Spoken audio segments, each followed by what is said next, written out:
بوليس. ولدي انا ما كنتش بغيتو بوليسي حيت عزيز عليا ولدي، ما بغيتش يتهمل، خفت عليه شي شويه ما يقدش على هذا الجيل وكذا كذا. ودخلتو للمدرسه ديال تكوين الممرضين، وخدا الدبلوم ديال تكوين الممرضين، وخدا دبلوم انفيرمي بوليفالون، اي ما عنده بزاف اختصاصات انفيرمي. وكان ذاك الدبلوم عادي، وقرا في واحد المدرسه ديال واحد السن نسيبنا وقراه مزيان، وولدي فرانسيزون وعطى داكشي مزيان، وبدا تيمشي للوبيتال، السبيطار العمومي تيدير دي ستاج، سي تري تري بيان. واحد النهار جاب لي استدعاء قال لي بابا راه نجحت في انسبكتور، عاوني في الشفاوي وقول اش غندير.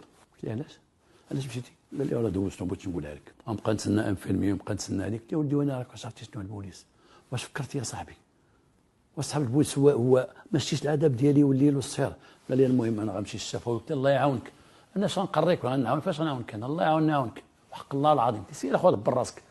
قالت لي امو صافي خليك. لا، مشى دوز بالاخباري انا، حتى واحد ما قالها لي، مشى دوز بالاخباري ونجح في الكتابي وجايبوا لي الشافعي وقال لي انا راه كذا. قلت الله يعاونك تبعد مني. ونهار تخرج ما عاونتوش في لاميطاسيون، ما خليتوش حدايا. نهار تخرج شي روبيل طنجه خليته، قلت لي دبر راسو صافي بحال خرج ليا. عاد من بعد طلع كراد وتلاقينا وبقى تيجي هو للدار ديما، ولكن انا كنت ديما ماشي البوليس ماشي مهنه شريفه.